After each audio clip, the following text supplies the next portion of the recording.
हाँ, good morning my dear students. तो last class में हम लोग का डिस्कशन चल रहा था। ऑलमोस्ट एटॉमिक स्ट्रक्चर का सारा पार्ट डिस्कशन हो गया था। कुछ 10-15 मिनट आज हम लोग को और लगेगा एटॉमिक स्ट्रक्चर को कंप्लीट करने में, और एक new chapter periodic table start करेंगे। ठीक है, तो चलो स्टार्ट करते हैं। यहाँ पर एक डाउट आ गया था S147 में कि S1 रूल क्यों फॉलो हो रहा है। ठीक है, atomic number Z equal to 44 वाले में, Z इक्वल टू 44 वाले में, तो सिंस Z इक्वल टू 44 वाले में S1 रूल फॉलो होता है, ये हम लिखे हुए हैं। आपका डाउट है यहाँ पर कि ये क्यों फॉलो हो रहा है। पहले तो इसका इलेक्ट्रॉनिक कॉन्फ़िगरेशन हम लोग लिख लेते हैं। S SP SP SDP SDP, ठीक है, हीलियम, नियॉन, आर्गन। ठीक है, आर्गन माय डियर स्टूडेंट्स। ठीक है, तो यहाँ पर आर्गन का हमारा नंबर हो जाएगा 18 आर्गन। ठीक है, उसके बाद फिर आर्गन के बाद क्रिप्टन, क्रिप्टन का हो जाएगा 36। तो हम लोग 36 से स्टार्ट कर सकते हैं बिल्कुल। तो इसका ऐसे लिखेंगे क्रिप्टन 36। ठीक है, क्रिप्टन तो फर्स्ट सेकंड थर्ड फोर्थ और 5 एस में आएगा। तो नॉर्मली अगर लिखेंगे तो 5H2 आ जाएगा। तो 5 अगर एस आया तो उससे एक कम होता है। वहां पे एक रूल लिखा हुआ होगा आप लोग का, हम लिखवाए थे कि अगर NS चल रहा है तो D वाला जो होगा, D उस केस में N-1 चलता है। NS और NP चलेगा हमेशा अगर S और P का शेल नंबर सेम होगा। जैसे यहाँ पे अगर 5S आया है ना, तो पक्का ये 4D होगा। तो N-1D चलता है और N-2F चल रहा होता है, ये फिक्स्ड है हमेशा। तो 5H2 हो जाएगा, उसके बाद ये 4D हो जाएगा, तो 38 हो गया। 38 तो ये 3D 4D, 38 और 9 बच गया ना मेरे पास में। ये कितना बच गया? 38 और अच्छा सॉरी 44 है, हमें लगा 47 है, ये 44 है। तो इधर कितना बच गया? 6 बच गया, 6 बच गया। और इसके रूल में हमारा लिखा हुआ कि S1 रूल फॉलो होगा। इसमें S1 रूल फॉलो होगा, तो हम लोग क्या किए यहाँ पर से क्रिप्टन से निकाल करके 5S1 और यहाँ पर 4D7 में ले जाकर के पुट कर दिए। ठीक है, अब यहाँ पर जो डाउट है आपका कि सर यहाँ पे ना हाफ फील्ड है और ना फिर यहाँ पर कोई फुलफिल्ड का गेम है, ना सिमेट्री दिखाई दे रहा है। ठीक है, हो सकता है कि स्पिन मल्टीप्लिसिटी बढ़ जाए, हो सकता है घट जाए, कुछ भी हो सकता है यहाँ पर।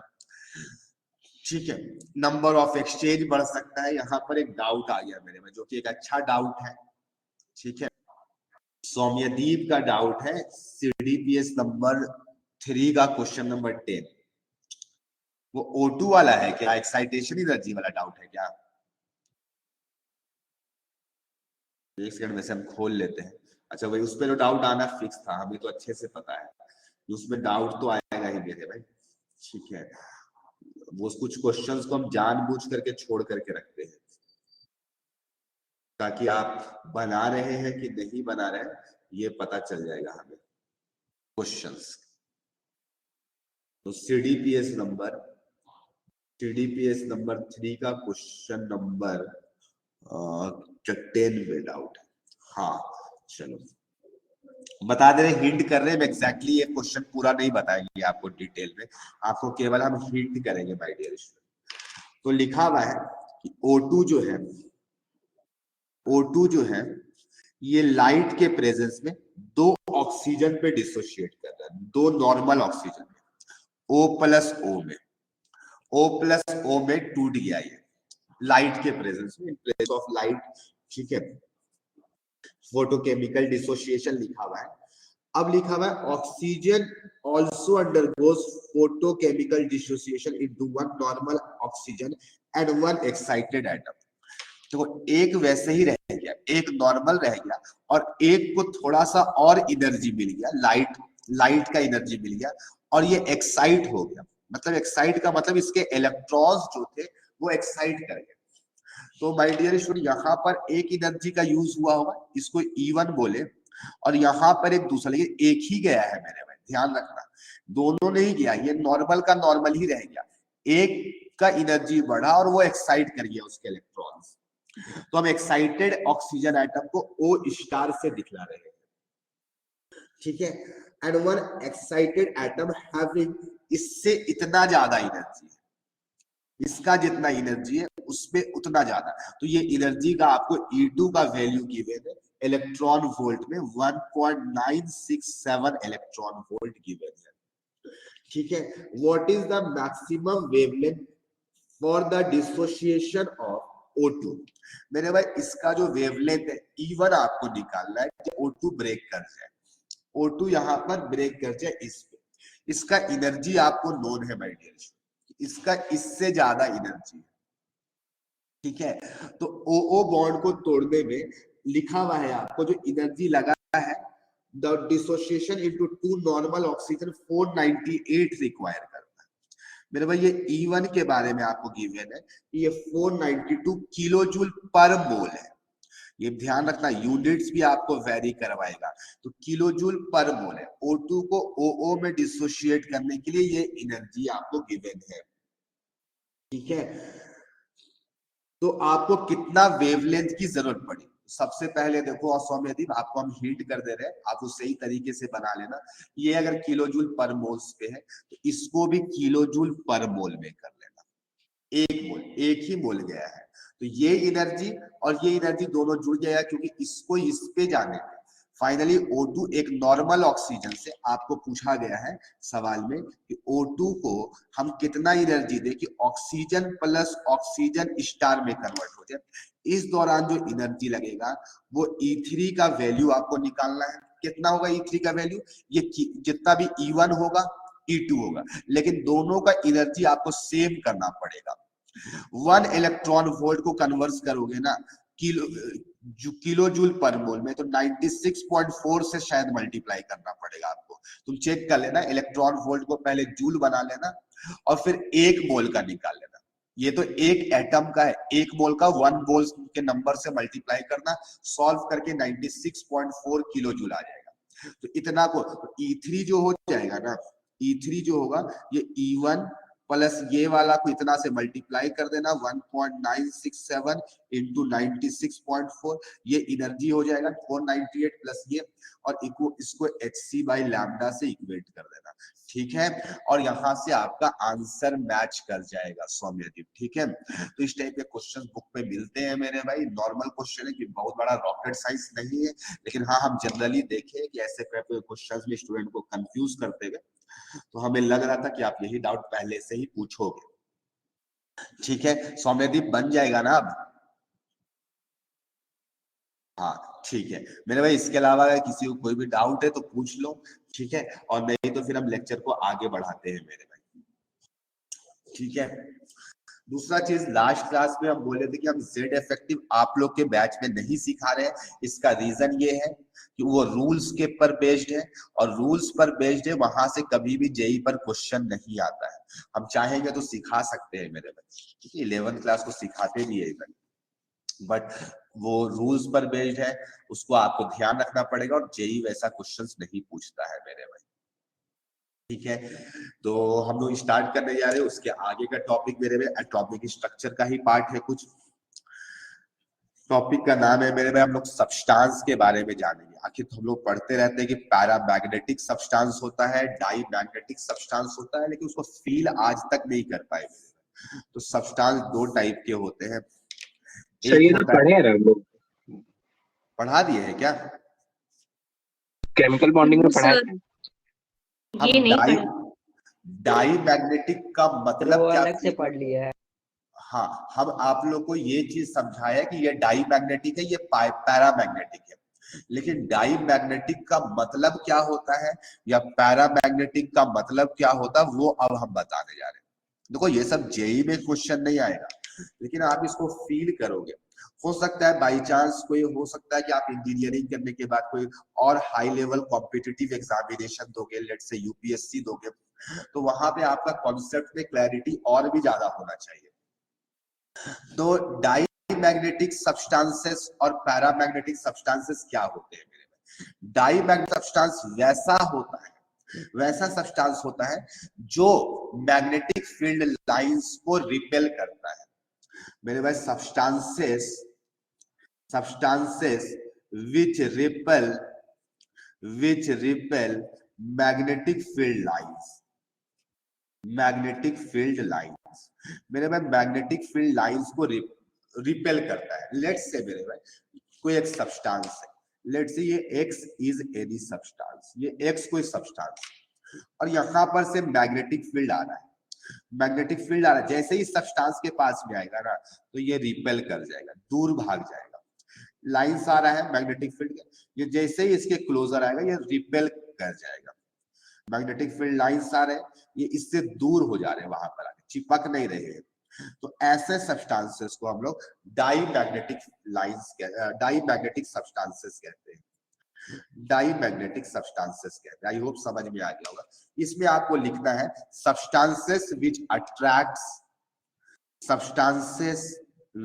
अट्रैक्ट्स मैग्नेटिक फील्ड लाइंस, साथ साथ आपको लिखते चलना है अट्रैक्ट्स मैग्नेटिक फील्ड लाइंस। कोई सब्सटेंस है जो मैग्नेटिक फील्ड लाइंस को अट्रैक्ट कर रहा होता है माय डियर स्टूडेंट्स। यानी अगर मैग्नेटिक फील्ड लाइंस आ रहा है तो इसके पास से और क्लोज हो जाएगा, इसके पास से और क्लोज हो जाएगा, इसके पास से और क्लोज हो जाएगा, और क्लोज होकर गिरेगा। यानी ये अट्रैक्ट कर रहा है मेरे भाई, ये क्या कर रहा है, अट्रैक्ट कर रहा है, अपनी तरफ मैग्नेटिक फील्ड लाइंस को बुला रहा है। तो आज के बाद से आप इसको फील कर लोगे कि मैग्नेटिक फील्ड लाइंस दो टाइप के होते हैं, डाईमैग्नेटिक और पैरामैग्नेटिक। डाईमैग्नेटिक वो होता है जो मैग्नेटिक फील्ड लाइंस को रिपेल करता है, और जो अट्रैक्ट करता है मेरे भाई उसको पैरामैग्नेटिक कहते हैं। ठीक है, अब हमें कैसे पता चलेगा कि कौन डाईमैग्नेटिक है कौन पैरामैग्नेटिक है? तो मेरे भाई जिसके पास में अनपेयर्ड इलेक्ट्रॉन होते हैं, अनपेयर्ड इलेक्ट्रॉन होंगे तो इलेक्ट्रॉन्स स्टैटिक, आपको भी पता है electrons are charge particle and electrons static नहीं होते हैं, तो वो मैग्नेटिक फील्ड लाइंस प्रोड्यूस करेंगे।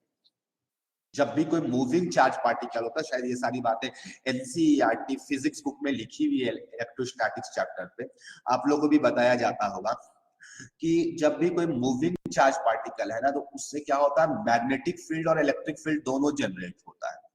तो यहाँ पर अब जब मैग्नेटिक फील्ड लाइन जब आपस में टकराते हैं तो कुछ फील्ड बनता है मेरे भाई। ठीक है, तो वही चीज है कि अगर अनपेयर्ड इलेक्ट्रॉन्स होंगे तो क्या वो उसके फील्ड में आकर के दूसरे मैग्नेटिक फील्ड लाइंस अट्रैक्ट करेंगे, तो जिसकी वजह से यहाँ पर अट्रैक्शन होता है। तो कब होगा मेरे भाई, तो ये ऐसा तब होगा जब अनपेयर्ड इलेक्ट्रॉन्स प्रेजेंट होंगे, जब इसमें क्या होंगे, अनपेयर्ड इलेक्ट्रॉन्स प्रेजेंट होंगे, अनपेयर्ड इलेक्ट्रॉन्स आर प्रेजेंट, जिसकी वजह से क्या होता है, पैरामैग्नेटिक सब्सटेंसेस हो जाता है, वहां पर मैग्नेटिक फील्ड लाइंस को वो अट्रैक्ट कर रहा होता है। ठीक है, और मेरे भाई यहाँ पर पेयर्ड होंगे, यहाँ पे पेयर्ड होंगे, यानी हम ऐसा लिखेंगे मेरे भाई कि अनपेयर्ड इलेक्ट्रॉन्स जो होंगे एब्सेंट होंगे, यहाँ पर प्रेजेंट होंगे तो वो अट्रैक्ट करेगा, और यहाँ पर एब्सेंट होंगे मेरे भाई। तुम लोग इसे एक दो एग्जांपल दिखला दे तो हमें अच्छा लगता। तो मेरे भाई एग्जांपल देख लो, जिंक का 2+, तो जिंक अगर 2+ देखोगे तो आर्गन 18, और मेरे भाई यहाँ पे 3d10 हो जाएगा क्योंकि 4s वाला इलेक्ट्रॉन्स निकल जाएगा, तो इसमें सारे पेयर्ड इलेक्ट्रॉन है 10 के 10। यहाँ पर अगर तुम लोगे मेरे भाई क्रोमियम का एटॉमिक नंबर 24 होता है, क्रोमियम का एटॉमिक नंबर कितना होता है 24, और क्रोमियम का एक कॉमन ऑक्सीडेशन नंबर होता है क्रोमियम 3+, तो क्रोमियम में से 3+ निकालोगे तो आर्गन 18 4s1 3d5 हो जाता, तो s तो निकल जाएगा और मेरे भाई d से भी निकल जाएगा, 3 अनपेयर्ड इलेक्ट्रॉन्स दिखाई देंगे। क्या दिखलाई देंगे, इसमें 3 अनपेयर्ड इलेक्ट्रॉन्स दिखलाई देंगे। तो ऐसे कंपाउंड जिसमें अनपेयर्ड इलेक्ट्रॉन्स होते हैं तो वो ऑब्जर्व किया जाता है कि मैग्नेटिक फील्ड लाइंस को अट्रैक्ट कर रहे हैं, और अनपेयर्ड इलेक्ट्रॉन एब्सेंट होता है तो वो रिपेल कर रहे होते हैं। हाँ, ये सब मेरे भाई आयंस में या एटम्स में देखने का आपको तरीका बताए, आयंस में या एटम्स में। हम आपको केमिकल बॉन्डिंग के अंदर पे आपको हम मॉलिक्यूल बारे में ही बताए थे, तो कोई बताएगा कि मॉलिक्यूल्स में कैसे पहचानते थे कि कौन पैरामैग्नेटिक होगा कौन डाईमैग्नेटिक होगा, क्योंकि हम आपको चाहते हैं कि आपका जो पढ़ाए थे वो याद है या नहीं। कोई बताया कि अगर मॉलिक्यूल्स के केस में हम कैसे पहचानते थे, वहां पर भी बोले थे कि हम इसको और डिटेल में बताएंगे, तो आज आ गया होगा।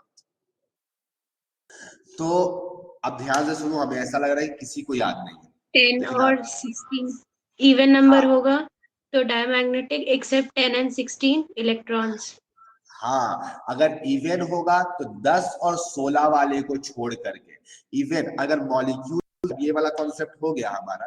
अब मॉलिक्यूल्स में भी हम आपको देखने के लिए सिखाए थे, ठीक है। तो मॉलिक्यूल्स में इवन होगा तो हम नहीं गारंटी नहीं दे सकते, गारंटी नहीं दे सकते। ऑड होगा तो पक्का पक्का अनपेयर्ड इलेक्ट्रॉन होगा, ठीक है। मॉलिक्यूल्स में ऑड इलेक्ट्रॉन टोटल होगा तो इस बात की गारंटी है कि उसमें एक तो अनपेयर्ड होगा ही। तो मेरे भाई ये तो फिक्स है, ऑड इलेक्ट्रॉन स्पीसीज तो पैरामैग्नेटिक हो गए ही, लेकिन इवन वाले का कोई गारंटी नहीं।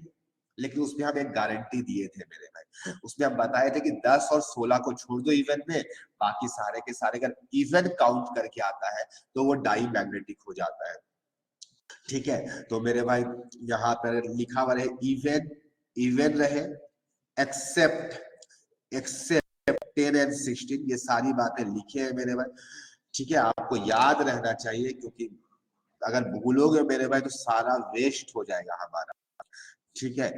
डाई मैग्नेटिक यानी 10 और 16 वाले जो होते हैं वो आपका पैरामैग्नेटिक हो जाते हैं। तो अगर हम तुमसे बोले कि एंडो मॉलिक्यूल कैसा है, एग्जांपल में अगर एंडो मॉलिक्यूल तुमसे पूछे तो एंडो मॉलिक्यूल कैसा है, पैरामैग्नेटिक है या डाई मैग्नेटिक है? अब तो बता सकते हो। टोटल इलेक्ट्रॉन्स गिनो या आउटर मोस्ट सेल के इलेक्ट्रॉन्स गिनो। ये पैरा है, यस, क्योंकि नाइट्रोजन में 7, ऑक्सीजन में 8, तो ये पैरामैग्नेटिक हो जाएगा। तो इस तरीके से क्लासिफाई किए थे वहां पर भी बहुत डिटेल में, ठीक है। आपको ये सारी बातें याद रहनी चाहिए मेरे भाई, ठीक है। सर तो अब पेज को पलट रहे हैं, हाँ डाउट है जुबैर तो पूछिए। सर Zn2+ में जैसे सिर्फ सारा पेयर्ड इलेक्ट्रॉन्स था और आर्गन वाले में सिर्फ पेयर्ड था सर, ऐसा कुछ रहेगा जिसमें पेयर भी होगा और अनपेयर्ड होगा तो? फिर से बोलो।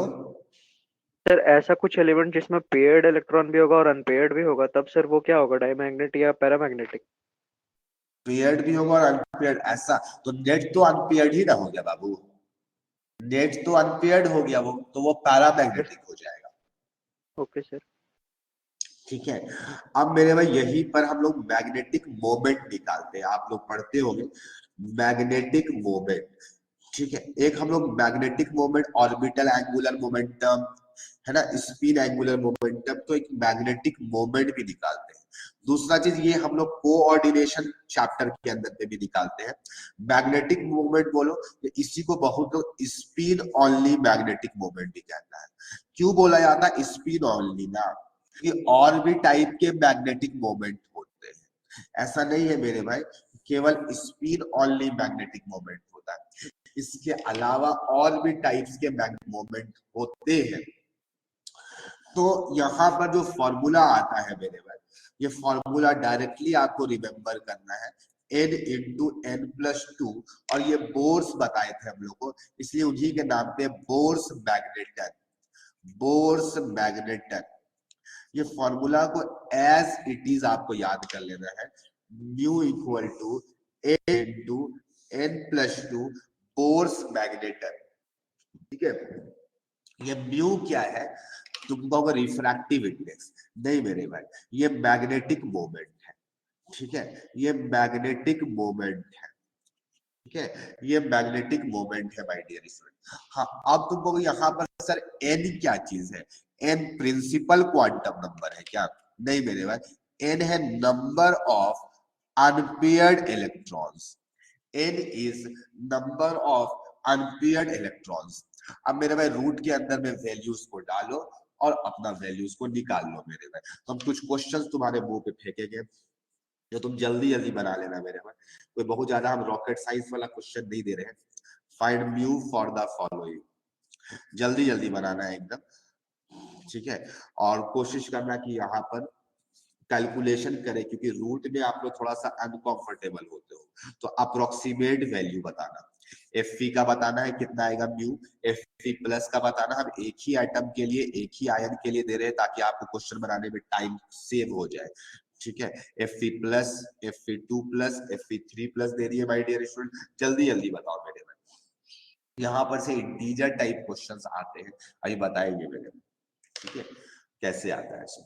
ये लास्ट टॉपिक है इस चैप्टर का।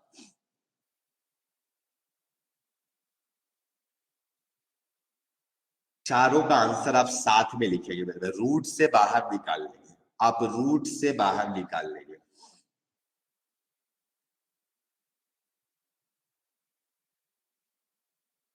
पहले का आंसर 3.87 आ रहा है, और जुबैक Fe में हमें लगता है 4 होगा, तो 4 इंटू 6 24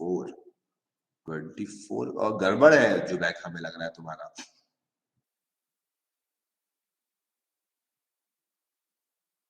रूट अंडर 15 देगा, n इंटू n प्लस 2 है, n इंटू n प्लस 2 है। Fe का एटॉमिक नंबर 26 होता है। सर अप्रॉक्स में बता सकते हैं? हाँ, एक डिजिट तक कम से कम बताना होगा डेसिमल के बाद। Fe का 26 होता है, अगर आप इसका लिखेंगे तो आर्गन 18 4s2 3d6, तो d6 वाला बना लो क्योंकि s तो फुलफिल्ड है। अच्छा 4s भी बना लो चाहो तो, 4s 3d। पहले वैसे हम लोग को 3d बनाना चाहिए हमेशा, बट चलो बना ले रहे अलग बात है, ठीक है। बट कोशिश करना पहले, क्योंकि जब भी रिमूवल होता है तो आउटर मोस्ट सेल से होता है। तो मेरे पास d6, तो ये हो गया d6 का। तो अगर Fe का निकालना है, Fe का तो 4 अनपेयर्ड इलेक्ट्रॉन है, तो फर्स्ट पार्ट का आंसर हो जाएगा 4 इंटू 6 24 5 के करीब है, इसका रूट का वैल्यू 4.92 आएगा, ठीक है। सेकेंड वाला पार्ट Fe प्लस है, तो इसमें Fe प्लस 4s से निकलेगा, 4s से निकलेगा, ठीक है। यहाँ पे एक गलती हो आपसे, तो 5 अनपेयर्ड इलेक्ट्रॉन्स हो जाएंगे, ठीक है। अब कोई बोलेगा हम सर 3d से निकालिए तब भी मेरा 5 आ रहा है, तो मेरे भाई यहाँ पे आ जाना अलग बात है, लेकिन आपका कॉन्सेप्ट बिल्कुल सही होना चाहिए। तो 5 हो जाएगा, यानी उसका इलेक्ट्रॉनिक कॉन्फिगरेशन 4s1 3d6 हो जाएगा, तो 5 इंटू 7 35 हो जाएगा, तो ये 5.92 अराउंड आ जाएगा, बोर्स मैग्नेटर यूनिट हो जाएगा ये सारे का। थर्ड वाले का my dear students Fe3 plus है, दो तो इससे निकल जाएगा और एक इससे निकल जाएगा, फिर से इसका भी आंसर 5.92 आ जाएगा। फोर्थ वाले का आंसर Fe2 प्लस है, तो यहां से 2 निकलेगा तो 4 हो जाएगा, 4.92 आ जाएगा मेरे में, म्यू इक्वल टू 4.9 4.92 के अराउंड कुछ आंसर आएगा मेरे में, ठीक है। तो इस टाइप से आपका आंसर आएगा। आई होप सबको सही लगा होगा, अच्छा लगा होगा जान करके, बहुत आसान क्वेश्चंस थे। अब हम तुम्हें एक ऐसा क्वेश्चन देंगे जो कि आपको और आसान लगेगा, तो ये आपको कॉन्सेप्ट सिखाने के लिए कुछ क्वेश्चंस थे, ठीक है। अब नेक्स्ट क्वेश्चन है माय डियर स्टूडेंट्स, क्वेश्चन है find the number of unpaired electron in element X, ये X is any element, X is any element which has mu equal to 1.73 Bohr's magnet। एक बात आपको और बताया था, वन अनपेयर्ड इलेक्ट्रॉन। क्या हुआ? One unpaired electron. हाँ 1 होगा। एक चीज और बता देते हैं, ये शॉर्टकट आपको, तो ये 4 है ना आगे वाला डिजिट, तो हमेशा इसमें 4 अनपेयर्ड इलेक्ट्रॉन होगा। अगर 5 है तो 5 अनपेयर्ड इलेक्ट्रॉन्स होंगे, 5 है तो 5 होंगे, 4 है तो 4 है, ठीक है। जो भी डिजिट्स रहेगा ना उतना ही नंबर ऑफ अनपेयर्ड इलेक्ट्रॉन्स होते हैं। तो नंबर ऑफ अनपेयर्ड इलेक्ट्रॉन्स निकालना तो बड़ा आसान हो गया सर, आप तो डायरेक्टली देख के भी बताने सिखा दिए। हाँ मेरे भाई, इसका आंसर कितना हो जाएगा 1, उतना कैलकुलेशन नहीं करना आज के बाद से। अब बताए ना, पहला डिजिट को देखो और नंबर ऑफ अनपेयर्ड इलेक्ट्रॉन्स पूछा जाए तो। अगला क्वेश्चन मेरे भाई, अगला question, find the oxidation state of vanadium. Vanadium आप नाम सुने होंगे मेरे में, वैनेडियम, जिसका आपको अब एटॉमिक नंबर दे देते हैं Z equal to 23। Scandium, titanium, vanadium आता है मेरे में, which has mu equal to 1.73। इसका भी आपको 1.73 दिया हुआ है, तो उसका आपको ऑक्सीडेशन स्टेट बताना है, कितना होगा जल्दी से बताओ। जैसे V plus, V2 plus, V3 plus क्या होगा मेरे भाई, ठीक है, अब आसानी से बताओ। नहीं सौम्यदीप, यहीं पे गलती हो जाता है, इसीलिए ये क्वेश्चन दिया 4 गया है। plus. यस, श्रुति का सही है, 4 प्लस आएगा। इसका रीजन ये है ना कि आप वो नंबर ऑफ अनपेयर्ड इलेक्ट्रॉन तो सही निकाल लिए मेरे। सर हाँ सर इसमें 2 S से और 2 D से निकलेगा ना? यस, वही चीज होगा। तो पहले ना डी से निकाला जाता, तो एक पता चल गया कि अनपेयर्ड इलेक्ट्रॉन है, तो वैनेडियम का पहले ना हमेशा कॉन्फ़िगरेशन लिखो, इलेक्ट्रॉनिक कॉन्फ़िगरेशन। तो यहाँ पे जब लिखोगे ना तो हमेशा कोशिश क्या किया करो ना, लिखने के बाद शेलवाइज कर दो, लिखने के बाद शेलवाइज लिखो, तो थोड़ा सा ना एरर कम हो। हमेशा कोशिश करो कि नॉर्मली लिखने के बाद हम शेलवाइज कर दे, पहले 3D लिखेंगे फिर 4S लिखेंगे। तो माय डियर स्टूडेंट, अब यहाँ पर जब देखोगे तो यहाँ पे तुम्हें दिखाई देगा 3D, 3D 1 2 3 4 5 और यहाँ पे 4S। ये 3D है और ये 4S है, तो D में 3 है और S में 2 है। तो अब निकालना पहले 4S से शुरू करेंगे। तो अगर V प्लस बनाओगे ना मेरे भाई, तो इसमें नंबर ऑफ अनपेयर्ड इलेक्ट्रॉन जो आ जाएगा वो कितना आ जाएगा, 5 आ जाएगा, 3 और सॉरी 4 आ जाएगा। V2 प्लस करोगे ना तो 3 आएगा मेरे में। V3 प्लस करोगे ना तो यहां से भी अब निकलना शुरू हो गया, 2 निकाले थे अब 3 निकालेंगे, तो नंबर ऑफ अनपेयर्ड इलेक्ट्रॉन 2 बचेगा।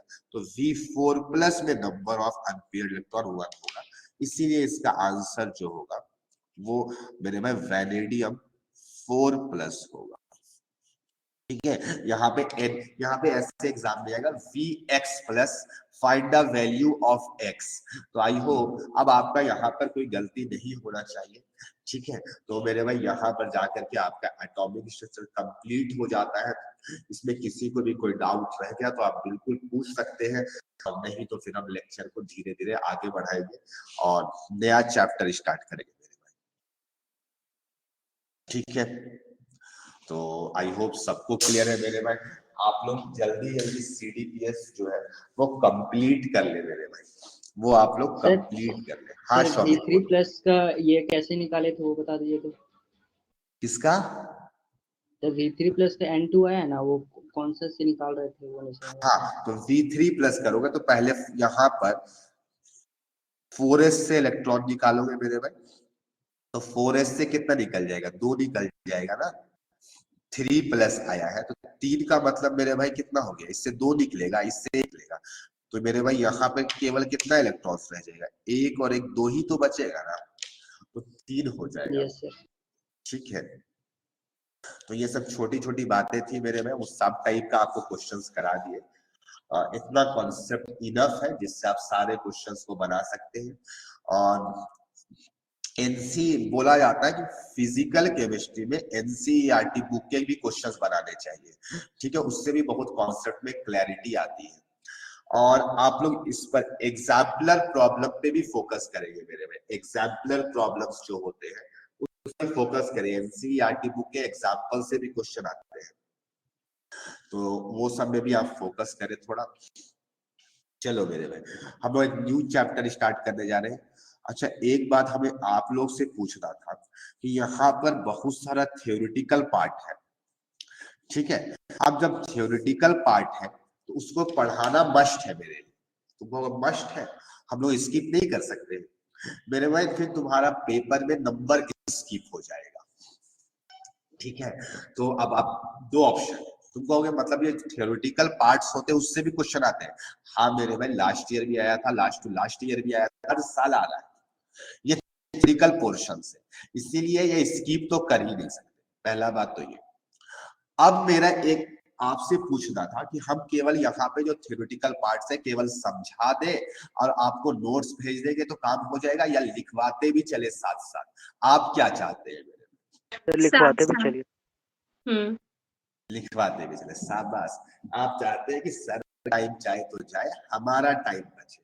शाबाश, अच्छा अप्रोच है मेरे भाई। ठीक है, चलो स्टार्ट करते हैं, लेकिन हम थोड़ा फास्ट इसको करेंगे थ्योरेटिकल पार्ट से, और हम उसको इम्पोर्टेंट बता देंगे जो थ्योरेटिकल पार्ट से जहां से सवाल आते हैं। तो पीरियोडिक टेबल मेरे भाई, तो पीरियोडिक टेबल आपको एनसीईआरटी बुक में classification of elements and periodicity in properties के नाम से मिलेगा, क्लास 11 का चैप्टर नंबर 3। सर क्या बोल रहे हैं ना, वही टॉपिक पढ़ाई ना जहाँ से क्वेश्चन ही आएगा। जहां से क्वेश्चन आएगा, लेकिन बाबू उसको डायरेक्टली हम कैसे इंक्लूड कर लेंगे? ठीक है, अब मान लो कि बीच वाला जो टॉपिक गायब किया वहीं से सवाल आ गया, तो डायरेक्ट पढ़ा दे क्या जो जो मेन पार्ट है इसका? क्या कि हमें भी ऐसा लगता है कि तुम लोग तो डोबेरिनर्स का लॉज, न्यूलैंड्स लॉज से तो सवाल आएगा नहीं, तो उसमें स्किप कर लेते हैं। ठीक है, वहां पर से सवाल आने का भी चांसेस बहुत कम है। यस सर, स्किप कर दीजिए, नहीं तो सर केमिस्ट्री का सिलेबस ही पढ़ते पढ़ते मेंस आ जाएगा। नहीं, वैसा बात भी नहीं है। ठीक है, तो मेन चीज को हमें जो लगता है कि इंपॉर्टेंट है मेरे में, उसको हम बता देते हैं। ठीक है, चलो हम स्टार्ट करते हैं मेरे में लॉदर मेयर्स का कर्व से, क्योंकि आप लोग बेसिक्स पढ़ करके आए हो, तो हम ऐसा बात करते हैं लॉदर मेयर्स कर्व। मेरे भाई यहाँ पर से जेईई में क्वेश्चन आया है और आने वाले दिनों में भी आएगा। ठीक है मेरे भाई, लॉदर मेयर का कर्व, एक साइंटिस्ट थे। ठीक है, सबसे पहले तो आपको पता होगा मेरे भाई, सबसे पहले जो पीरियोडिक टेबल के बारे में जो एलिमेंट्स आया, तो एलिमेंट्स आने के बाद सबसे फर्स्ट साइंटिस्ट जो थे वो लेवोजर थे। लेवोजर एलिमेंट्स को सुनते जाना, मेरी बातों को कम से कम सुनते जाना, लिख भी लेना शॉर्ट में, जो जो बातें हम 5 मिनट में भी डिस्कशन करेंगे। ठीक है, सबसे पहले एलिमेंट्स को क्लासिफाई करने के लिए जो साइंटिस्ट आए थे उनका नाम था लेवोजर, जिसको फादर ऑफ केमिस्ट्री भी कहा जाता है। उन्होंने एलिमेंट्स को मेटल्स और नॉन मेटल्स के बेसिस पर क्लासिफाई की थी। उन्होंने मेटल्स और नॉन मेटल्स, मेटल्स के बारे में कहे थे जो इलेक्ट्रॉन लूज करता है वो मेटल्स होंगे, और जो इलेक्ट्रॉन्स गेन करता है वो नॉन मेटल्स होंगे मेरे भाई। ठीक है, लेकिन इनका थ्योरी उस टाइम के लिए तो सेटिस्फैक्टरी था, लेकिन जैसे जैसे टाइम बीता तो कुछ एलिमेंट्स डिस्कवर हो गए। उस टाइम में कुछ ऐसे भी एलिमेंट्स देखे जाने लगे जो इलेक्ट्रॉन्स को एक्सेप्ट, मतलब गेन और लूज दोनों करते थे। बाद में वैसे एलिमेंट्स को नाम दिया गया मेटलॉइड्स, मेटलॉइड्स नाम दिया गया। तो मेरे भाई इन्होंने इतना काम किया, अच्छा काम किया था, लेकिन एलिमेंट डिस्कवर होने की वजह से इनका थ्योरी कम पड़ गया था। तो फिर उसके बाद एक दूसरे साइंटिस्ट है जिनका नाम था विलियम प्राउट, जिसे एक थ्योरेटिकल, ये इन्होंने कोई एक्सपेरिमेंटल या कोई रिजल्ट नहीं दी। इन्होंने बोला कि हर एटम जो है ना, कोई भी एटम जो है हाइड्रोजन या हाइड्रोजन से मिल करके बने हुए। जैसे फॉर एग्जांपल ऑक्सीजन का अगर बात करें तो उन्हें ऐसा लगता था कि वो 8 हाइड्रोजन एटम से मिलकर के बना है। उनको ऐसा लगता था, उनका मानना था, इसका कोई ऑब्जर्वेशन के बेसिस पर नहीं, मानना, एजम्पशन। ठीक है, तो वो चीज वो एज्यूम कर लिए थे और कहा कि इस बेसिस पर अगर हाइड्रोजन का मास अगर x है तो ऑक्सीजन का मास 8x होगा। इसी तरीके से कोई दूसरा एलिमेंट आएगा तो उसका कुछ और मास होगा। तो दिन ब दिन क्या हुआ मेरे भाई कि इनका थ्योरी एक अच्छा रूप ले लिया। अरे लगा, अरे तो सब एलिमेंट्स का तो मासेस इस हिसाब से अलग अलग होंगे, तो हम लोग मास को लेकर के एलिमेंट्स को क्लासिफाई कर सकते हैं। पहले आए लेवोजर, फिर विलियम प्राउट आए। विलियम प्राउट यही बात समझाए कि हम लोग मास नंबर को यूज कर सकते हैं एलिमेंट्स को क्लासिफाई करने के लिए। मास नंबर को यूज कर सकते हैं एलिमेंट्स को क्लासिफाई करने के लिए। आ गया बात समझ में? इनका बस इतना ही कहना था। इसके बाद मेरे भाई डोबेरिनर्स आए। उन्होंने इसी थ्योरी को, मास नंबर वाला जो विलियम प्राउट बताए थे, उसको लेते हुए लॉ ऑफ ट्राइड दिए।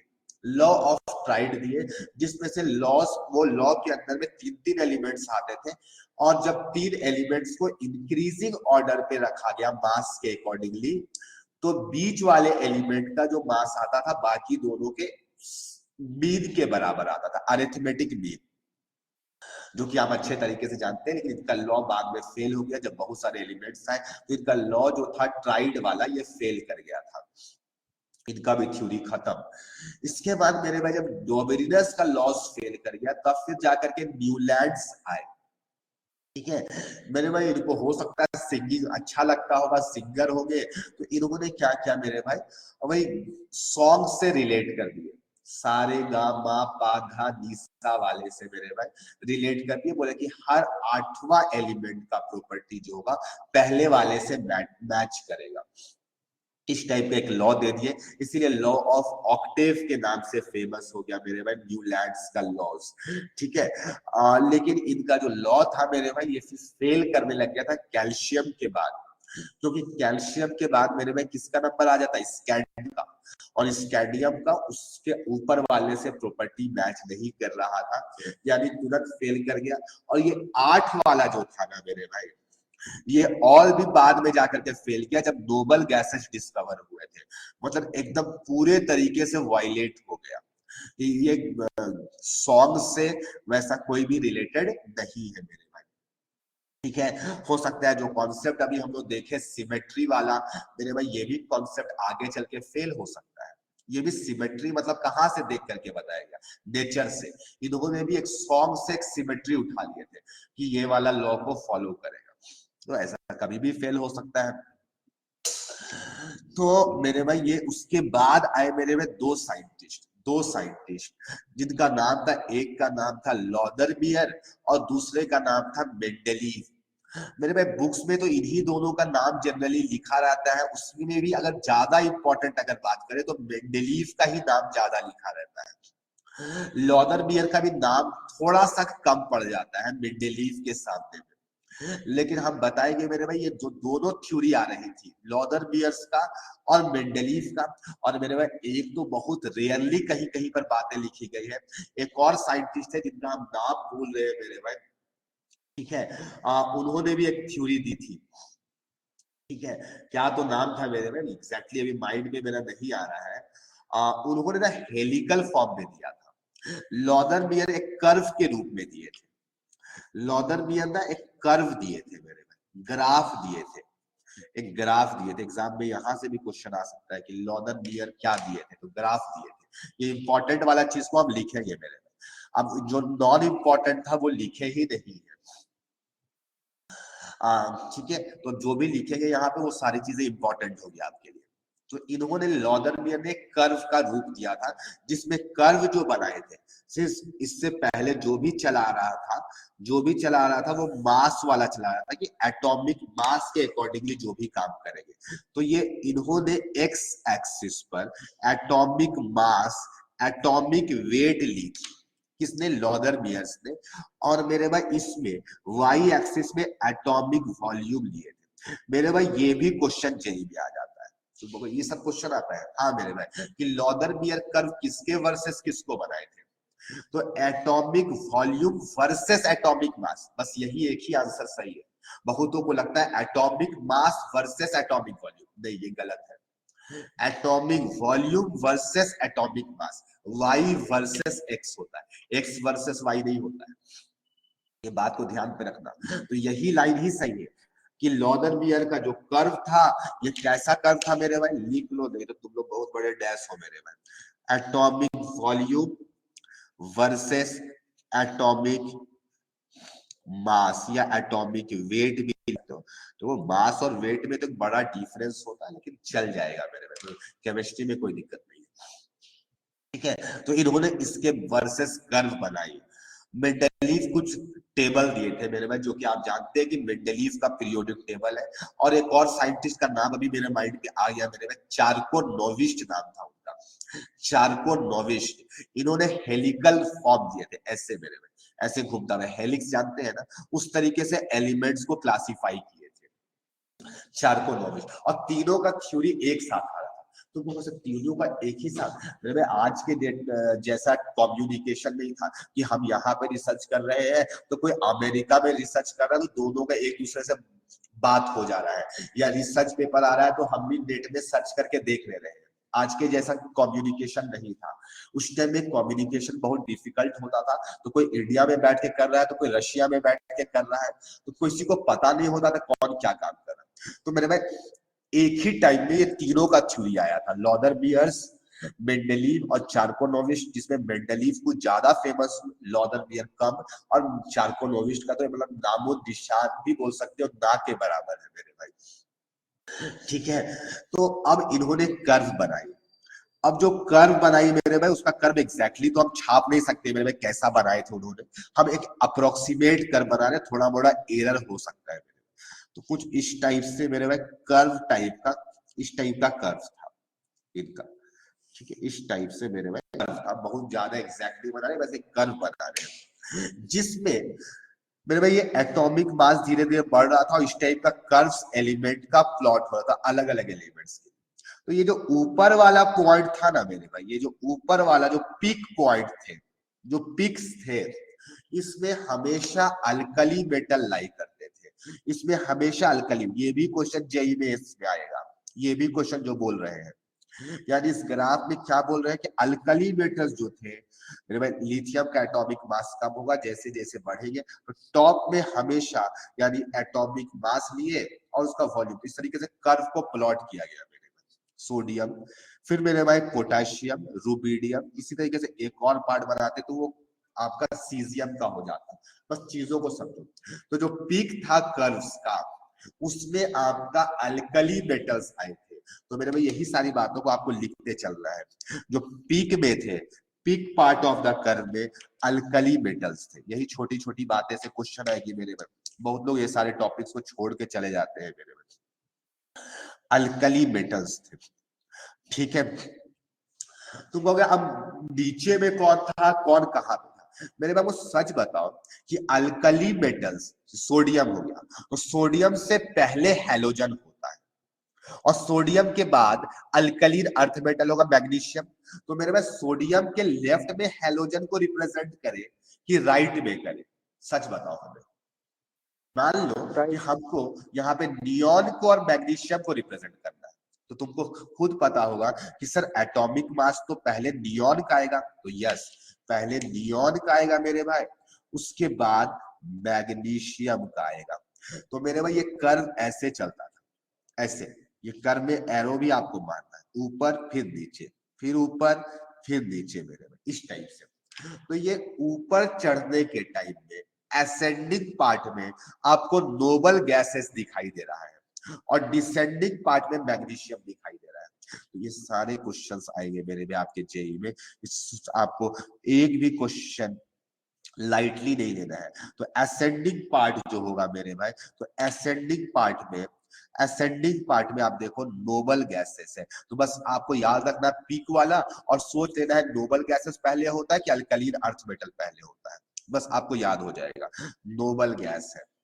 और मेरे भाई डिसेंडिंग पार्ट पे तो आपको बता ही दिए मेरे भाई, डिसेंडिंग पार्ट पे आपका जो एलिमेंट्स है वो कौन है मेरे भाई, तो अल्कलीन अर्थ मेटल्स, आप पूरा लिखेंगे अल्कलीन अर्थ मेटल्स है मेरे भाई। अब आया बात कि जो नीचे वाले पॉइंट्स है इसमें कौन कौन लाई करते थे, तो इसमें या तो ट्रांजिशन मेटल्स आते थे या फिर मेटलॉइड्स आते थे। तो जो आपका जो बॉटम वाला पार्ट है मेरे भाई, ये बॉटम जो पार्ट है कर्व का, तो बॉटम में या तो ट्रांजिशन एलिमेंट्स लाई कर रहे थे या फिर मेटलॉइड्स लाई करते हैं। ये सारी बातों को आप अपने माइंड में सेट रखिएगा, ट्रांजिशन एलिमेंट्स या फिर मेटलॉइड्स लाई कर रहे थे।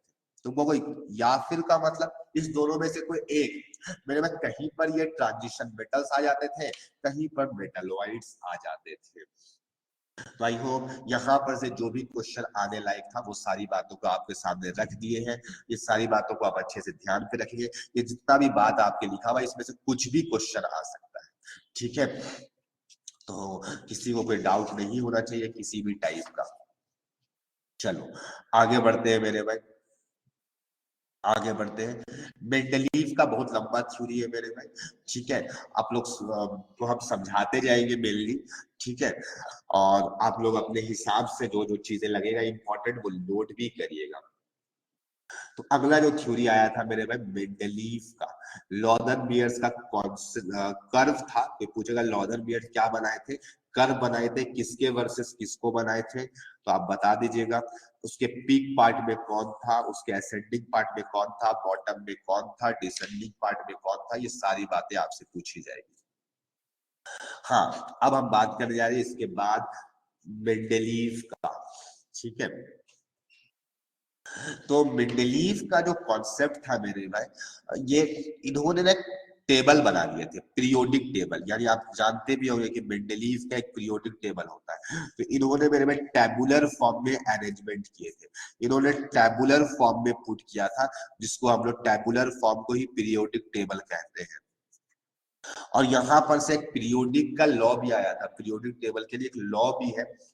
दरअसल मेरे भाई इसीलिए एनसीईआरटी बुक में लॉदर बियर्स और मेंडलीव के बीच में लिखा हुआ है। अब स्टूडेंट्स पूछते हैं मेरे से कि लॉदर बियर्स दिए थे सर या फिर मेंडलीव दिए थे। तो मेरे भाई जब दोनों का कॉन्सेप्ट साथ में आया था और दोनों ने एक ही बात कही थी, दोनों ने एक ही बात कही थी कि जब हम एटॉमिक मास के अकॉर्डिंगली अगर एलिमेंट्स को अरेंज करते हैं तो सेम एलिमेंट्स वाले प्रॉपर्टी एक जैसा बिहेवियर शो करते हैं। सारे अल्कली मेटल्स ऊपर आ रहे हैं। तो जब एलिमेंट्स को increasing order of atomic weight पे अरेंज करेंगे तो जो एलिमेंट्स होंगे एक जैसे प्रॉपर्टी वाले वो एक जगह पे लाई कर रहे थे। तो इन्होंने भी यही बात कही थी मेंडली, इसीलिए एनसीईआरटी में दोनों के बीच में लिखा हुआ है। तो दोनों का ये कॉन्सेप्ट था सेम। हम इतना देर से यही समझाना चाह रहे हैं आपको, मेंडलीव भी यही बात कहे थे और लॉदर्स बियर्स भी यही बात कहे थे मेरे भाई, ठीक है। तो तुमको दोनों में डिफरेंस क्या चीज था, तो मेरे में एक बात और हम चाहेंगे तो यहाँ पे लिख सकते हैं, इनका जो कर्व था, इनका जो कर्व था ये बेस्ड था फिजिकल प्रॉपर्टीज। वॉल्यूम एक देख करके बताया जा सकता है। Curve is based on physical properties, जो देख करके बताइए। Curve is based on physical properties. इनका जो कर्व था ये फिजिकल प्रॉपर्टीज पर बेस्ड था। वही मेंडलीव का जो कर्व था मेरे भाई, या जो प्लॉटिंग था, जो टेबल था, वो बेस्ड था केमिकल प्रॉपर्टीज पर, बेस्ड ऑन केमिकल प्रॉपर्टीज। मेरे भाई ये केमिकल प्रॉपर्टीज पर बेस्ड था, बेस्ड ऑन केमिकल प्रॉपर्टीज था, ठीक है। तो इन्होंने एलिमेंट्स को अरेंज किया था मेरे भाई। अब इसमें बहुत सारी बातें हैं, मेन तो मेंडलीव का ही बात है मेरे भाई पीरियोडिक टेबल में। और फर्स्ट साइंटिस्ट है जिन्होंने टेबल के फॉर्म में पढ़ने में आसान भाषा में दिए थे मेरे भाई। इनके टेबल पे कुछ ऐसे कुछ वर्टिकल लाइंस थे, मतलब वर्टिकल ग्रुप्स थे, और कुछ हॉरिजॉन्टल कॉलम्स थे इस टाइप से मेरे में। अब हम एग्जैक्टली पूरा एकदम यहाँ पे छापेंगे नहीं पीरियोडिक टेबल की बना दे यहीं पे ला करके, बल्कि अपने प्रिंटेड फॉर्म में लेते आना चाहिए था। बट चलो आपको तो समझना ये थोड़ी ना कि टेबल बनाने एग्जाम में आएगा। हम आपको बताएंगे मेरे भाई, इसमें कुछ वर्टिकल ग्रुप्स थे और हॉरिजॉन्टल कॉलम्स थे। वर्टिकल जो ग्रुप्स थे मेरे भाई, कितने वर्टिकल ग्रुप्स थे, तो मेरे भाई इसमें वर्टिकल ग्रुप्स इनिशियली 1 से 8 तक थे। इनिशियली 1 से 8 तक था। इनिशियली क्या बात बता रहे, फिर क्या चेंज हुआ वो बताएंगे आगे। पहले वर्टिकल ग्रुप्स 8 थे, 1 2 3 4 5 6 7 8 था, जिसमें से 1 से 7 तक ये सब डिवाइडेड थे ए और बी सब ग्रुप्स में। ये सब डिवाइडेड थे ए और बी सब ग्रुप्स। बस ऐसा ही आपको लिखते चलना है मेरे में, और मेरी बातों को स्टोरी की तरह सुनते चलना है। तुम कहोगे 8वां वाला, तो मेरे में 8वां वाला मेरे भाई नॉट सब डिवाइडेड था।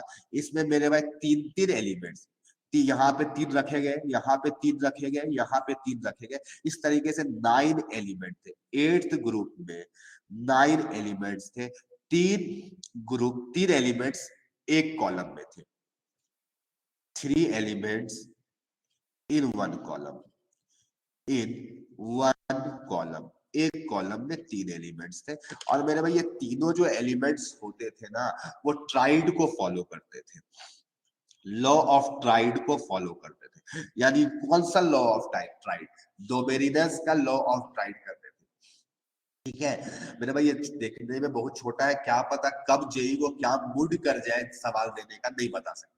मेरे भाई इनिशियली 1 से 8 तक थे, जिसमें से 1 से 7 तक सब डिवाइडेड थे ए और बी, मतलब इसके अंदर में 2 ग्रुप्स थे ए और बी। जैसे 1 है, 1 का ए होगा, 1 का बी होगा। ठीक है, इसी तरीके से 2 का ए, 2 का बी होगा। ठीक है, तो आई होप ये समझ में आया होगा। ये ए सब ग्रुप है, बी सब ग्रुप है, ये सब ग्रुप के अंदर में क्या होगा मेरे में, सब ग्रुप्स होंगे। ठीक है, तो हम वर्टिकल ग्रुप्स के बारे में अभी आपको बताएं। अब आपको हॉरिजॉन्टल कॉलम्स के बारे में बताएंगे। ठीक है, हॉरिजॉन्टल रोज के बारे में हम आपको बताएंगे। हॉरिजॉन्टल रोज में माय डियर स्टूडेंट, इसमें टोटल 7 पीरियड्स थे। 7 पीरियड, तुमको अगर मॉडर्न पीरियोडिक टेबल में भी तो यही है सर, 7 पीरियड। यस मेरे भाई, उसमें भी 7 पीरियड्स ही थे। ठीक है, तो ये सारी बातें आपको पता है। लेकिन मेरे में फिर उसके कुछ दिनों के बाद, यानी कि जब मेंडलीव अपना पीरियोडिक टेबल दे दिए थे ना,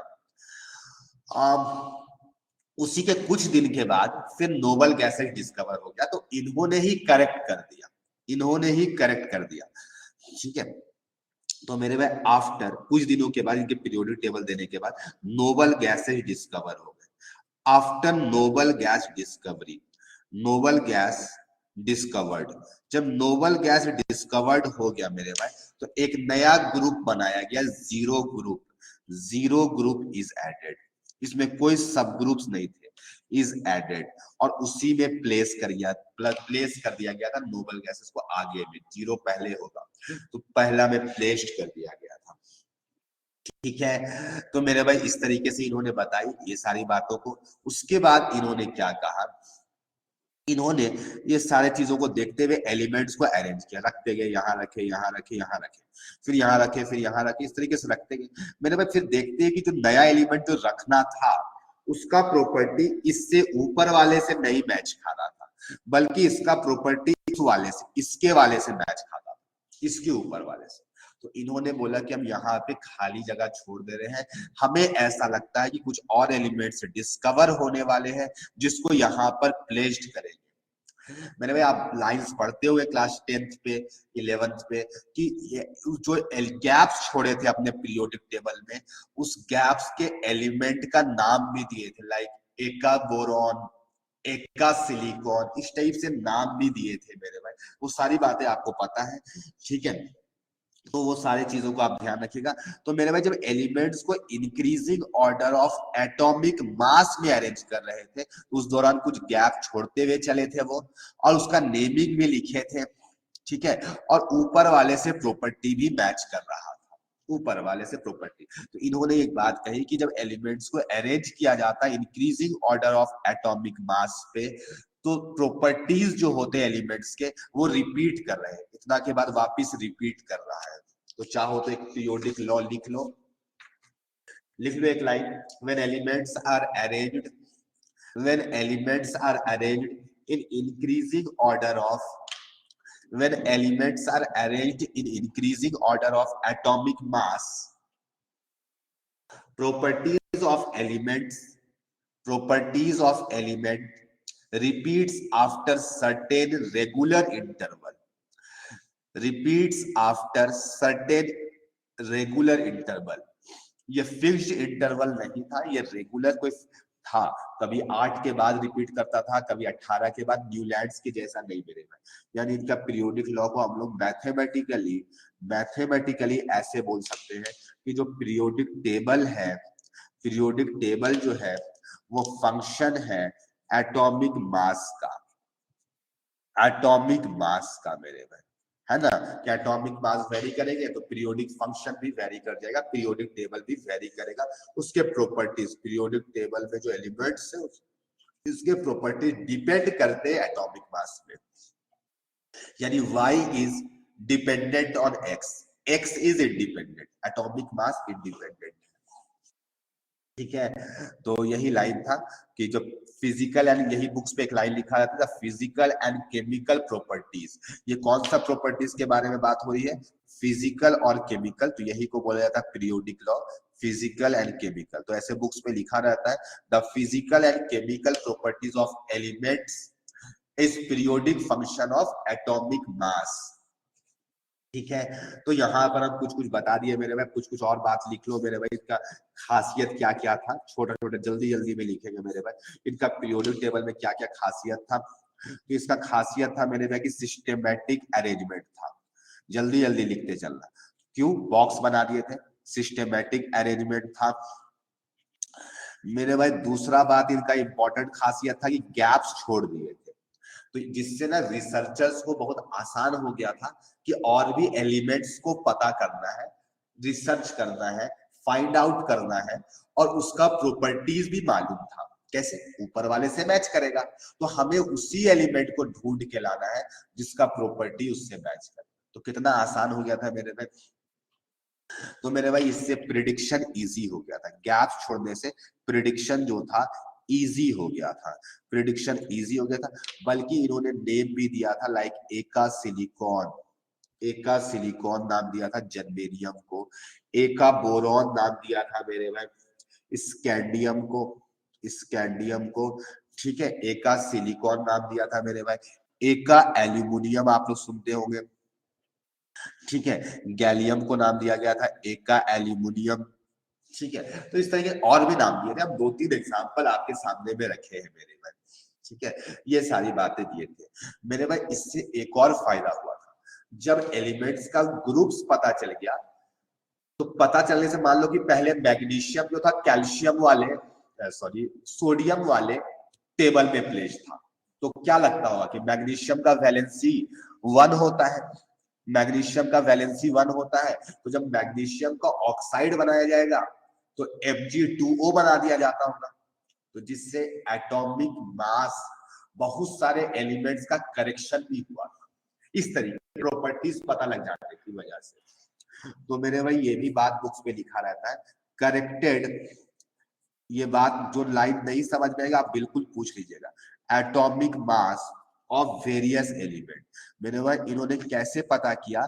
जैसे ही प्रॉपर्टी मैच कर गया मेरे भाई, तो उसका भी वैलेंसी वैसा ही होगा, उसका भी वैलेंसी वैसे ही होगा। लाइक बेरिलियम का सही पता चला था मेरे भाई, गोल्ड का, प्लेटिनम का, इंडियम का, यूरेनियम का, क्योंकि ये सब एलिमेंट्स जो होते हैं ना ऑक्सीजन के साथ में कंबाइन होने का टेंडेंसी एलिमेंट्स का बहुत ज्यादा होता है, इसीलिए ऑक्साइड्स के साथ में लोग कंबाइन थे, तो ऑक्सीजन का सही प्रोपोर्शन पता रहेगा तभी तो हम दूसरे वाले का निकाल पाएंगे।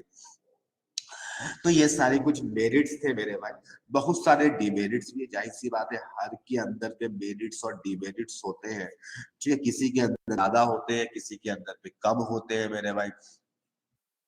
हमें अच्छाइयों में फोकस करना चाहिए, ठीक है। मेरे भाई डिमेरिट्स में जैसे बात करें मेरे भाई कि आज तक हाइड्रोजन का पोजीशन फिक्स नहीं है, इवन मॉडर्न पीरियोडिक टेबल तो आ गया, लेकिन हाइड्रोजन का पोजीशन आज तक नहीं पता है, इसीलिए हाइड्रोजन को नोटोरियस एलिमेंट कहा जाता है। तो मेरे भाई पोजीशन ऑफ हाइड्रोजन आज तक अननोन है, पोजीशन ऑफ हाइड्रोजन कुछ पता है किसी को क्या? नहीं मेरे भाई, आवारा एलिमेंट है ये, ठीक है।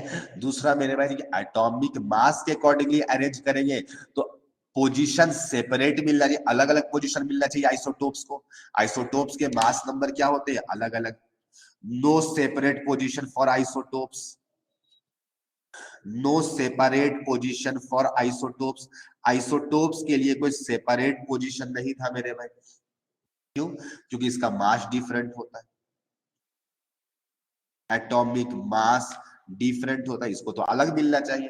जब आप अरेंज कर रहे हैं एटॉमिक मास के अकॉर्डिंगली तो इसको तो अलग जगह दीजिएगा, लेकिन बट ऐसा नहीं दिए मेरे भाई। इसके अलावा एक बड़ा ब्लंडर था मेरे भाई, क्या हुआ, इन्होंने एक गलती कर रखी थी कि एटॉमिक मास स्ट्रिक्टली फॉलोड नहीं था मेरे भाई। टेलुरियम का एटॉमिक मास आयोडीन से कम होता है, सॉरी आयोडीन से ज्यादा होता है, आयोडीन से ज्यादा होता है मेरे में, टेलुरियम का। तो एटॉमिक मास था स्ट्रिक्टली फॉलोड नहीं हुआ था। एटॉमिक मास जो था वो strictly followed, not followed strictly, not strictly followed, strictly followed. सब बुक्स में भी लिखा हुआ मिल जाएगा आपको। यानी मेरे में एग्जांपल के तौर पे टेलुरियम और आयोडीन, मेरे में टेलुरियम का जो होता है वो 127.6 होता है और आयोडीन का 126.9 होता है, जो कि 127 लिख देते हैं हम लोग जनरली। तो जबकि टेलुरियम को बाद में रखना चाहिए, आयोडीन को पहले रखना चाहिए। लेकिन आप सबको पता है कि इसको ऑक्सीजन वाले फैमिली में रखा गया है, ऑक्सीजन, सल्फर, सेलेनियम, टेलुरियम, और इसको तो हैलोजन फैमिली में रखा गया। तो ये तो स्ट्रिक्टली फॉलोड नहीं। तो इनसे पूछा गया ये सवाल कि बताइए ऐसा क्या जरूरत पड़ गया था जो आप ऐसा काम किए। तो इन्होंने बदल दिया अपने बात को, बोल क्या दिए कि हम प्रॉपर्टीज मेनली मैच कराते थे। तो लोगों ने मान लिया उस टाइम। लेकिन फिर जब प्रॉपर्टीज की बात आई तो मेरे में गोल्ड और प्लेटिनम का प्रॉपर्टीज जो था वो तो सेम होता है एक तरह से, दोनों नॉन रिएक्टिव मेटल्स हैं। तो उस दोनों को अलग क्यों रखा गया। अब क्या जवाब देंगे कि मास नंबर को फॉलो किए। तो फिर मास नंबर भी कहाँ फॉलो हुआ है। तो मास नंबर या एटॉमिक मास एंड प्रॉपर्टीज भी लिख लो, यहीं पर साथ में लिख लो, ये स्ट्रिक्टली फॉलोड नहीं हुआ था। इनके टेबल पे एक बड़ा गलती था कि एटॉमिक मास, जब एटॉमिक मास वाला बात लाया जाता था तो बोलते थे प्रॉपर्टीज मैच कराना है, और प्रॉपर्टीज वाली बात लाई जाती थी तो मेरे भाई क्या होता था, तो बोल देते थे कि मास नंबर भी तो देखना पड़ेगा। अब देख लो कुछ भी हो रहा था मेरे भाई। ये तो हम एक दो एग्जांपल्स आपके सामने में लिखे, और भी बहुत सारे एग्जांपल्स होते हैं मेरे भाई। ठीक है, तो ये सारी बातों को आप ध्यान पे रखिएगा मेरे भाई। जो हमें सर एक लगता बार था लास्ट पेज दिखाइए ना, क्या चीज, लास्ट पेज। ठीक है, जो हमें लगता था मेरे भाई कि तुम्हें बता देना चाहिए, ये सारी चीजों में हमें लगता है कि इससे ज्यादा आपको पूछा नहीं जाएगा क्वेश्चंस, हम आपको सारी चीजें बता दिए। अगर इसमें कोई डाउट है तो आप पूछे, और नहीं तो फिर हम मॉडर्न पीरियोडिक टेबल के बारे में इंट्रोडक्शन स्टार्ट करेंगे। हम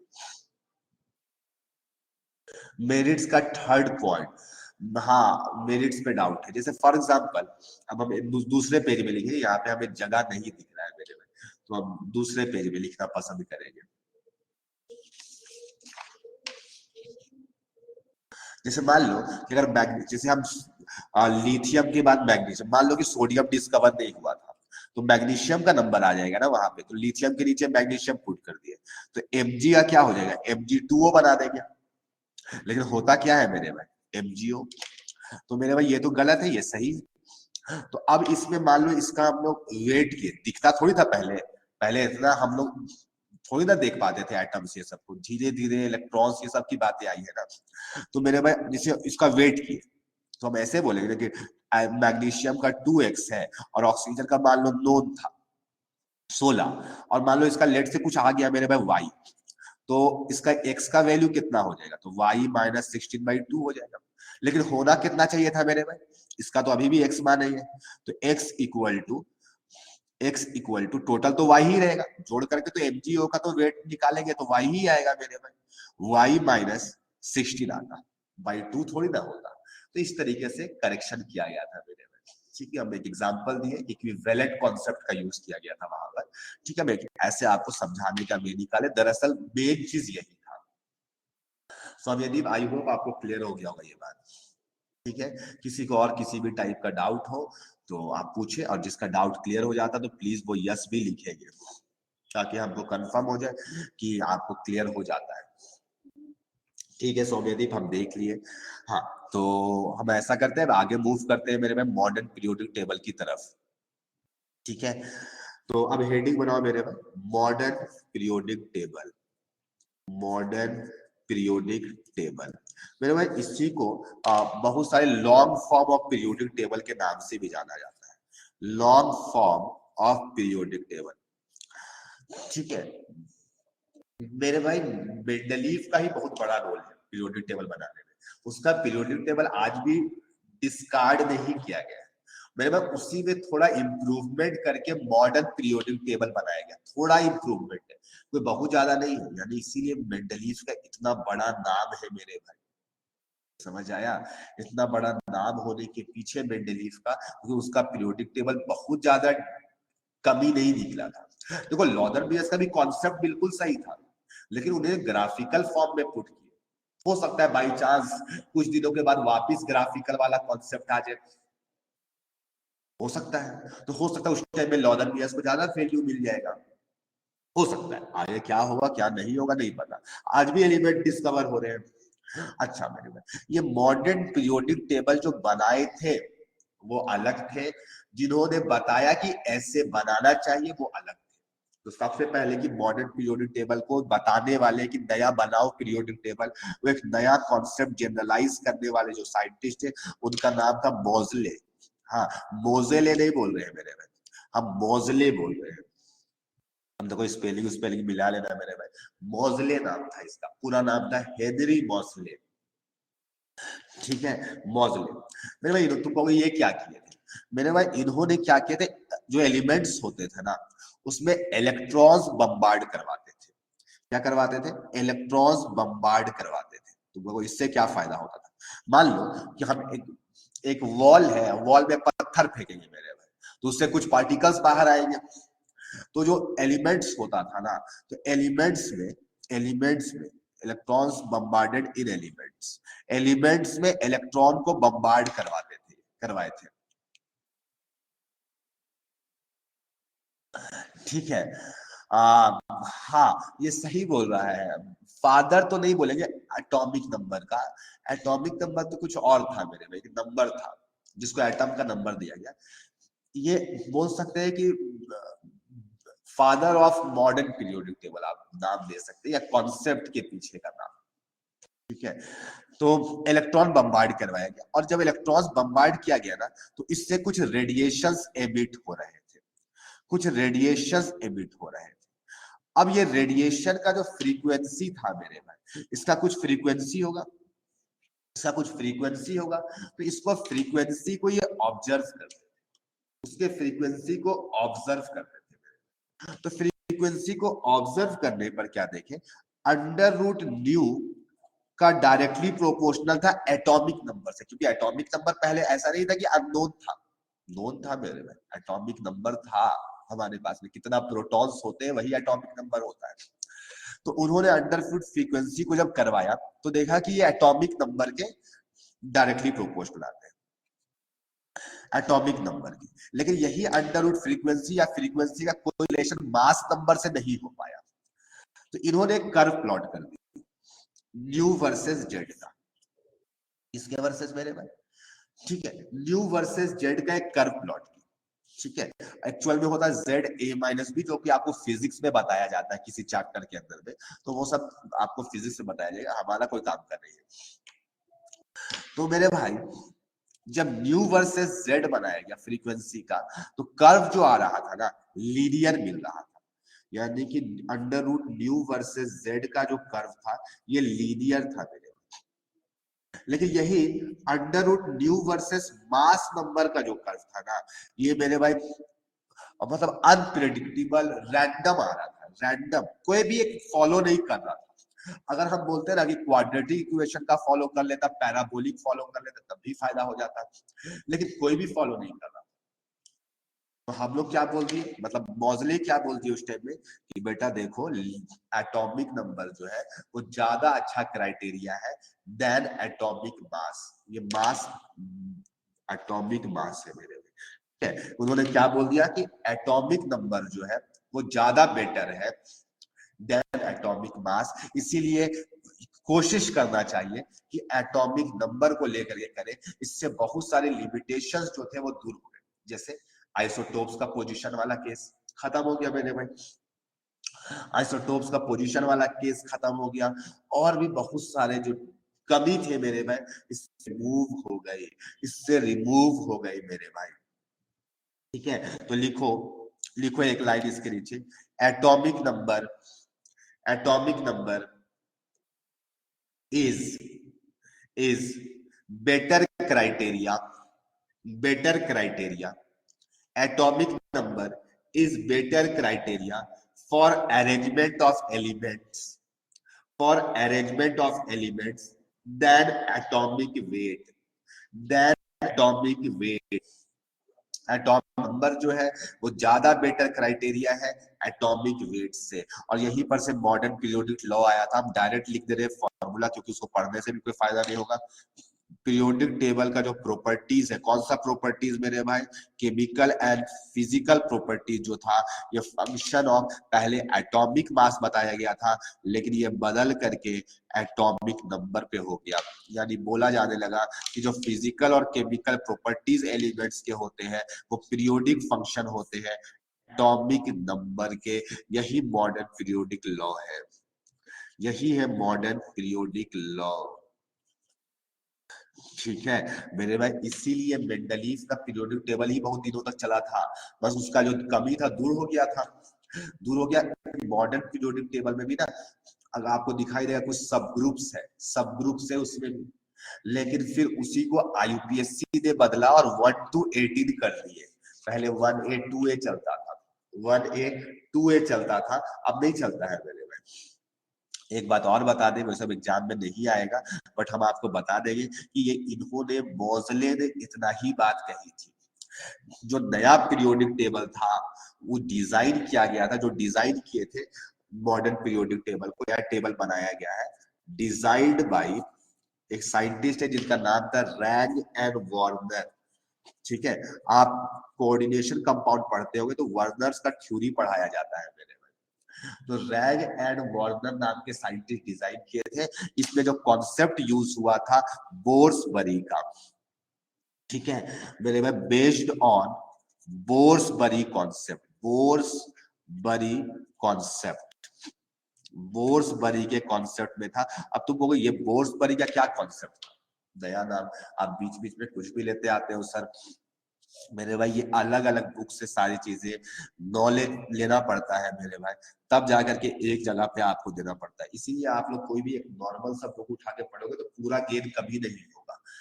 ठीक है, तो बेस्ड ऑन बोर्सबरी कॉन्सेप्ट, तो बोर्सबरी का कॉन्सेप्ट था कि लास्ट इलेक्ट्रॉन जिस सब शेल में जाएगा वही उसका ब्लॉक होगा। ठीक है, ठीक है, ठीक है, the subshell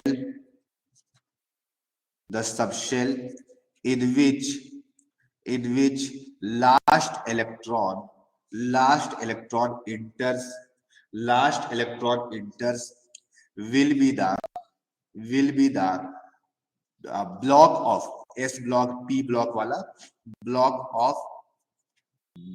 of that element, उस एलिमेंट का ब्लॉक हो जाए। वो पूछेगा कि बोर्सबरी का क्या कॉन्सेप्ट था, तो बोला बताए थे ये कि जिसमें लास्ट इलेक्ट्रॉन इंटर करा वैसे 4 ब्लॉक्स बना लो SPDF और उसके अकॉर्डिंगली हो जाएगा मेरे में। तुम सबको पता है कौन से ब्लॉक्स का बात हो रहा है, S P D और F मेरे में 4 ब्लॉक्स होते हैं पीरियोडिक टेबल में। मेरे भाई हमें कोई बताएगा हीलियम कौन से ब्लॉक का एलिमेंट होगा, हीलियम कौन से ब्लॉक का एलिमेंट होगा? P block. P block.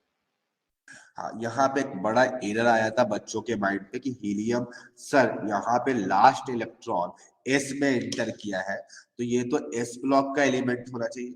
मेरे भाई ये S ब्लॉक का एलिमेंट है, ये S ब्लॉक का एलिमेंट है, ये P ब्लॉक में रखा गया है लेकिन ये S ब्लॉक का एलिमेंट है। ठीक है, आप इसको आज से ध्यान पे रखिएगा मेरे भाई। अभी भी टाइम हमारे पास में बचा हुआ है तो हम थोड़ा सा मॉडर्न पीरियोडिक के बारे में हम बता देते हैं यार कुछ बातें मेरे भाई। ठीक है, तो यहाँ पर IUPAC सिस्टम के अकॉर्डिंगली इसमें मॉडर्न पीरियोडिक टेबल के अंदर पे 1 से 18 ग्रुप्स हो गए हैं। कैसे हुआ थोड़ा थोड़ा हिंट दे देते हैं मेरे भाई। देखो 1 से 7 जो था ना A और B में था, 14 तो ऐसा ही हो गया। 1 से 7 तो दो में डिवाइडेड था तो कितना हो गया मेरे भाई 7। 1 to 7 जो A और B था ये मेरे भाई मिलकर के कितना बना देगा 14, तो तुमको 18 कैसे हो गया, ये तो 14 हो गया मेरे भाई। उसके अलावा जोड़ो 8 वाला भी देखो, जीरो ग्रुप को, जीरो को एक ही किया गया, जीरो को एक ही रखा गया। जो 8 था ना मेरे भाई उसमें एक साथ में 3 एलिमेंट्स थे, इसको 3 में बनाया गया, 3 बना दिया गया। जोड़ लो तुम्हें दिख जाएगा, ये टोटल जोड़ करके मेरे भाई 18 ग्रुप्स हो गए। ठीक है, इसको जोड़ दोगे तो 18 ग्रुप्स हो गए, तो यूपीएससी 1 2 3 कर दिया गया। ठीक है, इसको बना दिया गया मेरे भाई। तो 18 ग्रुप्स है, तो ग्रुप्स नाम दे दिया गया वर्टिकल कॉलम्स को, वर्टिकल कॉलम्स को मेरे भाई ग्रुप्स नाम दिया गया, और हॉरिजॉन्टल रोज को, हॉरिजॉन्टल रोज को पीरियड नाम दिया गया, हॉरिजॉन्टल रोज को मेरे भाई। ठीक है, जो कि 7 हॉरिजॉन्टल रोज पहले भी था, इसको पीरियड नाम दिया गया। इससे पहले साइंटिस्टों ने इसका वर्ड सीरीज यूज करते थे, इसका वर्ड सीरीज यूज किया करते थे। ठीक है, तो मेरे भाई ये सारी बातें आपको अच्छे से नोन होनी चाहिए, इस पे कहीं से भी कोई दिक्कत नहीं होना चाहिए। अभी भी टाइम बचा हुआ आपके पास, आज टाइम एक्स्ट्रा बच गया, हर दिन कम पड़ जाता था, ज्यादा हो गया मेरे। ठीक है, चलो आगे और बात कर लेते हैं मेरे भाई। अब जैसे पीरियड नंबर 1, पीरियड नंबर 2, इस तरीके से 7 पीरियड होते हैं मेरे भाई। तो थोड़ा थोड़ा हमको जल्दी जल्दी हेल्प करिएगा तो।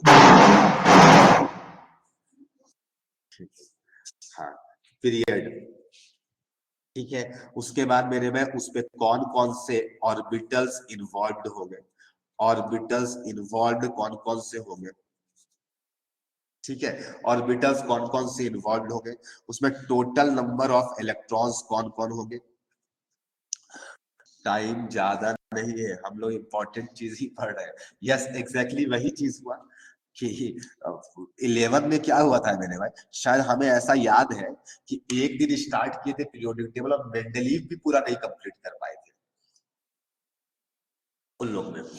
लेकिन अभी लिखने वाला अगर बात करें तो 4 पेज लिख चुके हैं ना, 1 2 3, ये 5 पेज हो जाएगा। 5 पेज तो लिख देंगे नॉर्मली, मतलब 10 हो जाता है, 5 2 10। तो पीरियड नंबर 1 2 3 4 5 6 और 7। ठीक है, अच्छा मॉडर्न पीरियोडिक टेबल में भी कुछ लिमिटेशंस है मेरे में, कोई पूछ ले तो बता देना कि हाइड्रोजन का पोजीशन अनसर्टेन है, और दूसरा लैंथेनाइड और एक्टिनाइड को बाहर रखा गया है, लैंथेनाइड और एक्टिनाइड को बाहर रखा गया। तो पहला वाले में कौन कौन से ऑर्बिटल होते हैं, केवल s होता है, 2 वाले में sp होता है, थर्ड वाले में sp ही आ पाता है क्योंकि यहाँ पे इलेक्ट्रॉन्स नहीं भर पाते हैं। इसमें spd होता है, sdp याद होगा आपको, इसमें भी spd, और यहाँ पे spdf आ जाता है, इसमें भी spdf आ जाता है मेरे। आता कौन कौन सा ये बात है, हो कौन कौन सा सकता है, तो थर्ड से ही डी आ सकता है मेरे। तो इसमें टोटल इलेक्ट्रॉन्स कितने हो सकते हैं मेरे भाई, तो जाहिर सी बात है s में 2, इसमें कितना हो जाएगा 2 और 6 8 हो जाएगा, इसमें भी 8 हो जाएगा, इसमें जोड़ोगे तो 18 आ जाएगा मेरे भाई, इसमें भी 18, इसमें 32 32 भरा जा सकता है। कौन कौन से एलिमेंट्स होते हैं, तो मेरे भाई इसमें एलिमेंट्स जो होते हैं ये हाइड्रोजन कॉमा हीलियम होते हैं, सबको पता है कि पीरियड नंबर 1 में। पीरियड नंबर 2 में my dear students, period number 2 में और लिथियम से लेकर के, अच्छा इस सबका एटॉमिक नंबर भी याद होना चाहिए, 3 होता है, और मेरे भाई लिथियम से लेकर के तुम्हारा नियॉन तक होता है 10, एटॉमिक नंबर 10 तक होता है। ठीक है, 10 तक होता है मेरे भाई। इसी तरीके से लियॉन के बाद किसका नंबर आता है, सोडियम का। लिथियम के नीचे सोचो ना सोडियम होगा, तो 10 के बाद 11 होगा, और मेरे भाई सोडियम के बाद पोटेशियम यहाँ पे होगा 19, तो यहाँ पे आर्गन होगा 18 होगा मेरे भाई। पोटेशियम से यहाँ पर क्रिप्टन तक चलेगा, इसका हो जाएगा 36। तो अबर जो आएगा क्रिप्टन के बाद यहाँ पे लिथियम सोडियम पोटेशियम रुबिडियम हो जाएगा, जिसका 37 से स्टार्ट होगा।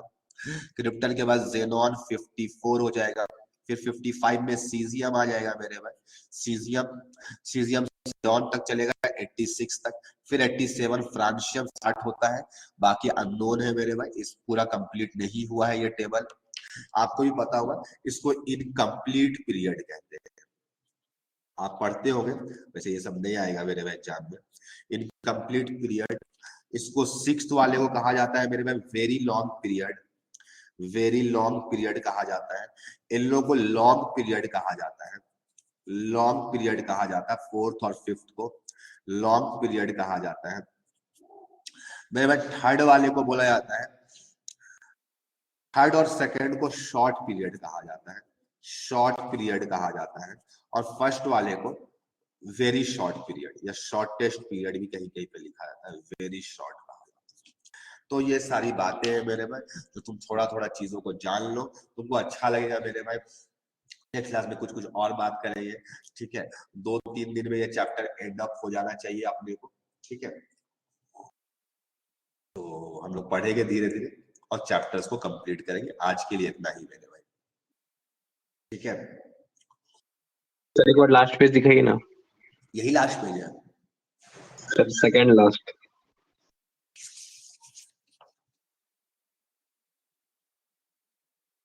ठीक है, देख लो इसे। सर ये 8 के नीचे जो 3 लिखे हैं इसका क्या मतलब है? जो 8th नंबर जो था ना मेंडलीव का 8th नंबर, वो 3 में डिवाइड हुआ मॉडर्न पीरियोडिक टेबल पे, लेकिन 3 एलिमेंट्स का था वो, ठीक है। तो इसी वजह से टोटल 18 हो गया, ठीक है मेरे भाई। तो इतना ही यस सारी सर, हो बातें गया। थी आज के लिए। Thank you sir. Okay, thank you my dear students, ठीक है। आज